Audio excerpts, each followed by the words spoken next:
It had been a while since the last time Ollie dealt with some sort of giant monster. He sort of assumed that had just been come some weird phase in his life and it was over, but then he got the call. It was the mayor. And she was in a panic. I said, Ollie, there's this indescribable monster downtown. We need your help. I said, okay, what can you... I know you said it's indescribable. What can you do your best? She said, yeah, I mean, it's... It looks like it's made of tomato sauce. It kind of smells like tomatoes. I said, when you say tomato sauce, do you mean just tomatoes or like oregano and paprika and olive oil?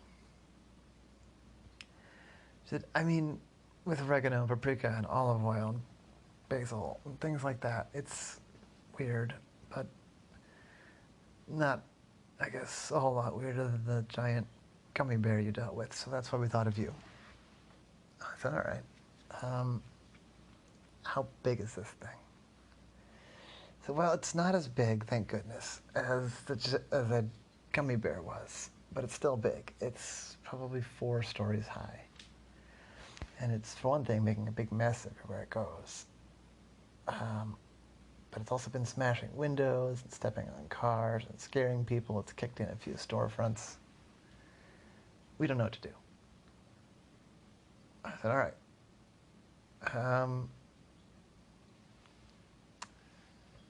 Yeah, I guess I'll help.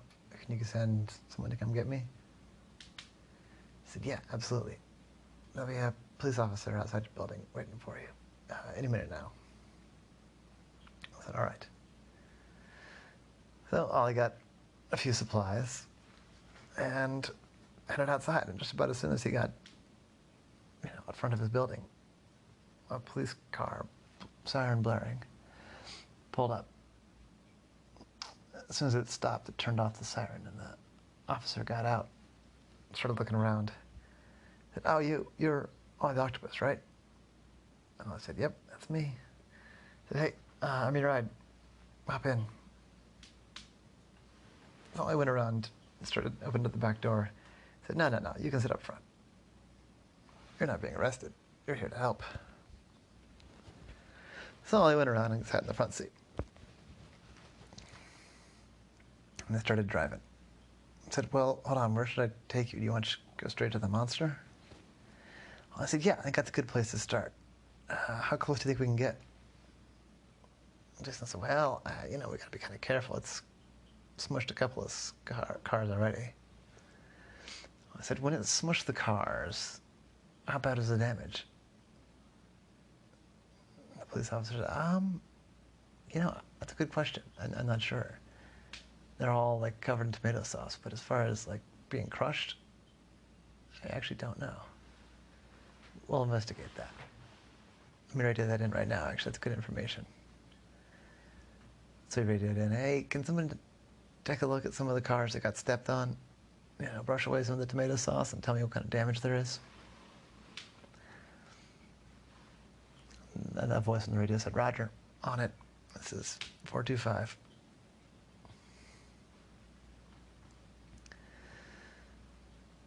So as they drove, I thought of other questions.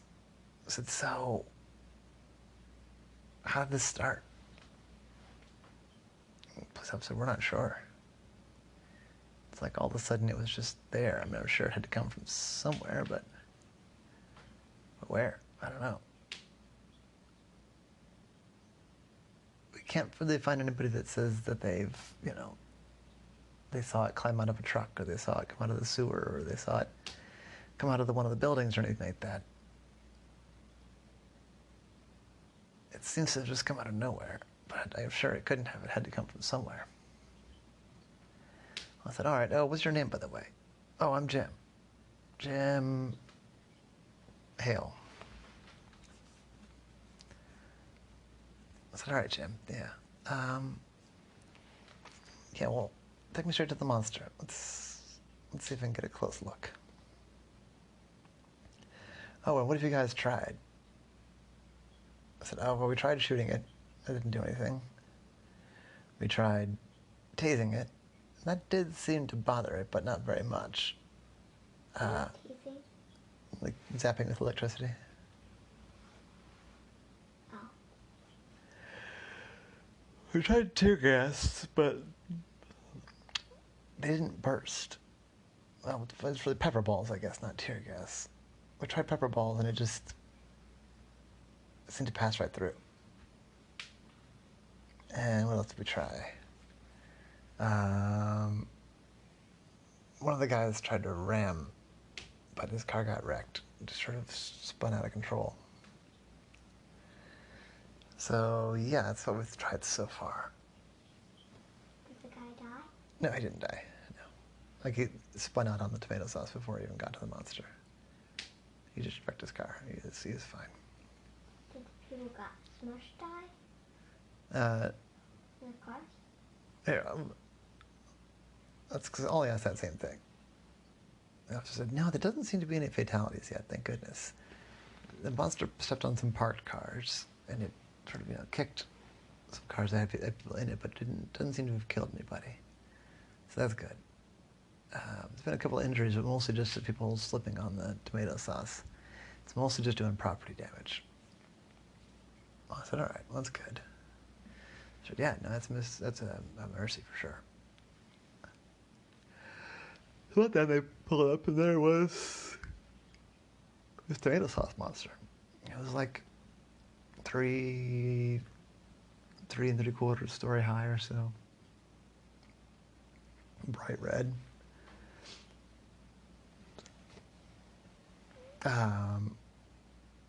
And now I could really smell it, and it did smell. I mean, it smelled like pizza sauce. You could smell the herbs and the vinegar. You could definitely smell the tomatoes, and I could also see that there was just tomato sauce smushed over all sorts of stuff.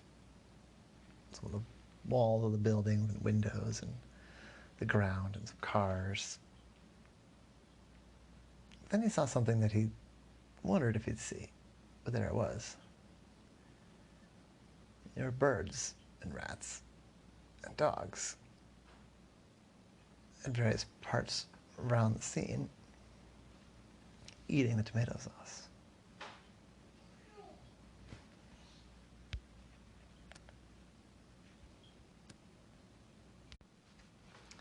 And that gave Ollie an idea. He said, hold on a second, I need to make a call. Ollie, the officer couldn't hear all the things that Ollie said.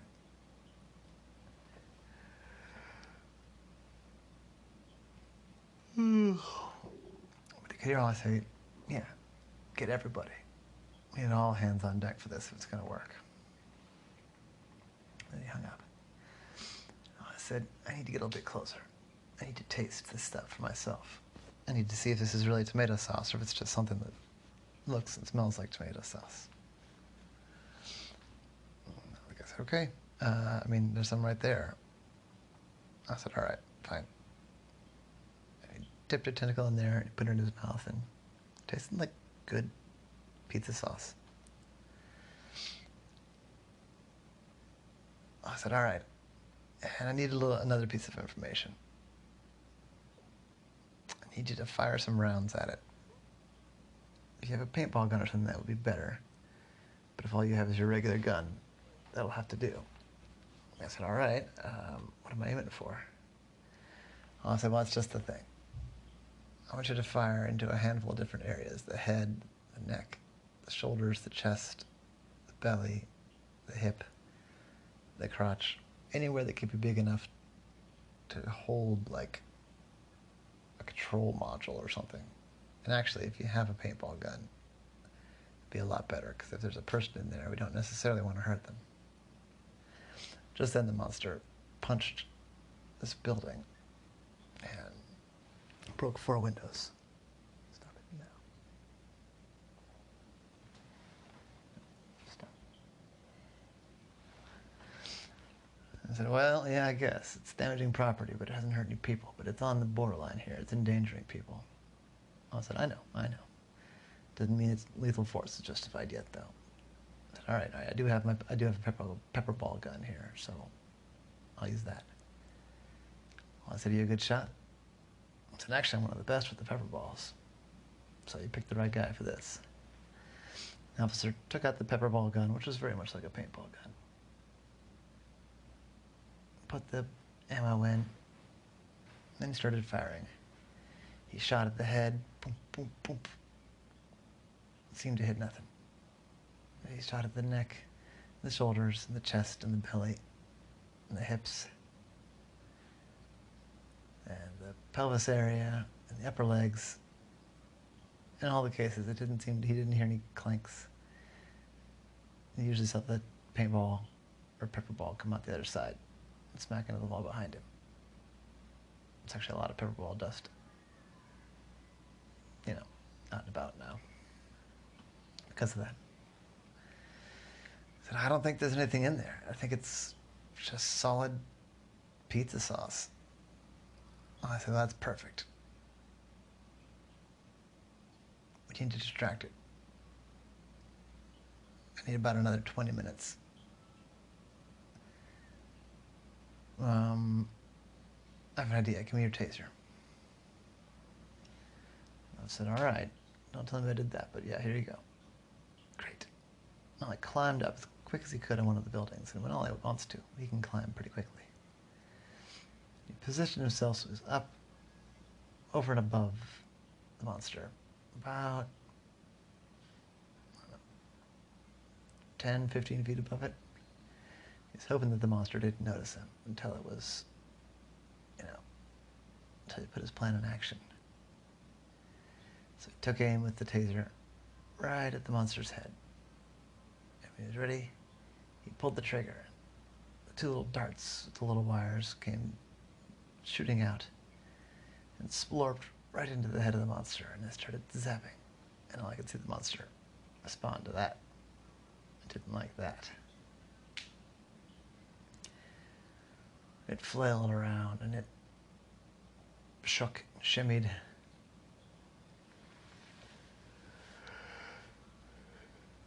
Pretty quickly I noticed where Ollie was.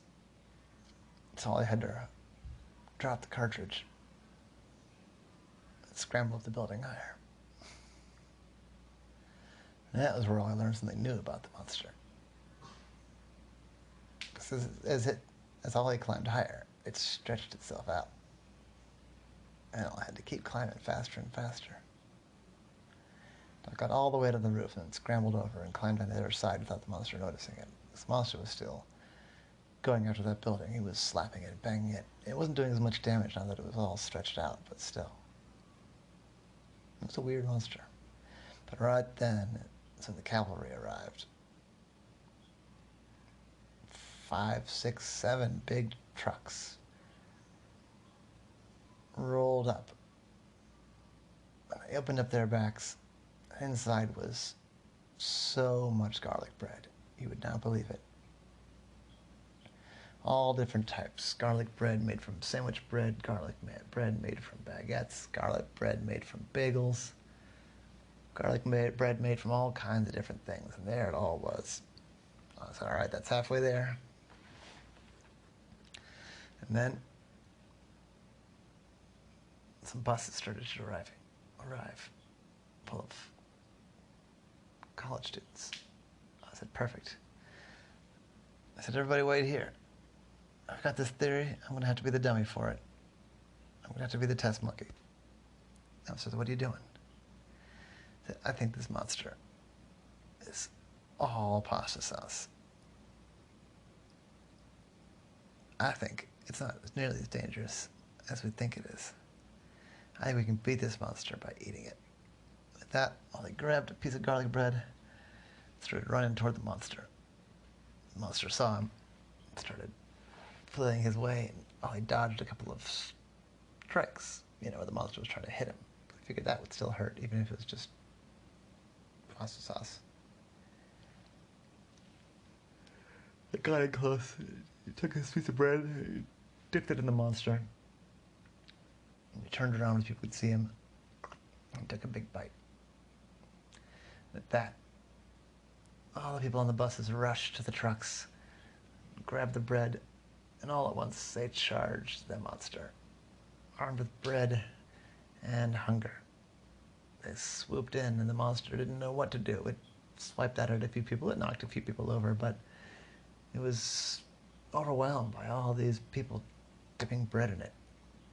And they kept going, they ran and got more bread, and the monster got smaller, and smaller, and smaller, and smaller, and smaller, and smaller, until the monster was nothing more than a,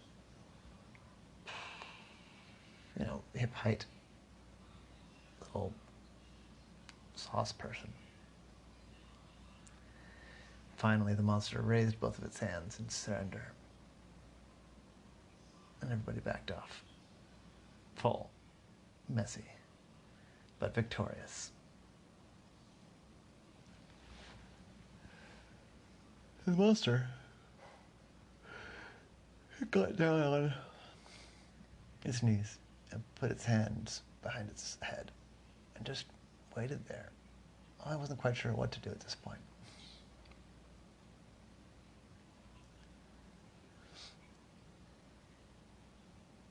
And that's when somebody kind of unexpected showed up. This woman, in a lab coat, steel-toed boots, appeared kind of out of nowhere. And said, "You've been a very naughty boy." And the monster looked, the monster turned toward it. The voice. And I did too. "Mr. Octopus, thank you for your help." And I said, "You can just call me Ollie, but what's going on here?" I said, "Well, I'm afraid this sauce creature you've been battling is an experiment from my lab, a failed experiment, I'm beginning to think." The scientist glared at the sauce monster. "No, to be truthful, it's actually a huge success. But it got out. It escaped. And it got into the kitchen and got much, much bigger. It got into another kitchen and got much, much bigger. And I'm sorry to say, it got very out of control. But Ollie, thank you. You've got my experiment back under control. Now, Saucy, I brought a little container for you. You're going to get in and we're going to go back to the lab and no more of these shenanigans." And the scientists turned around and it brought what all I could swear was the largest Tupperware we had ever seen. And the scientist pointed. The sauce monster walked sadly over and climbed in. And the scientist put the lid back on and carried it to a truck. I said, "I'm going to have to get your information, ma'am." She said, No, you're not. Sorry. You're going to have to wait till somebody asks you to investigate me before I'm going to give you any information, because I need privacy for my work. So that will have to be a mystery for another time, Ollie." She drove off. And that was the story of the giant tomato sauce monster. Okay, so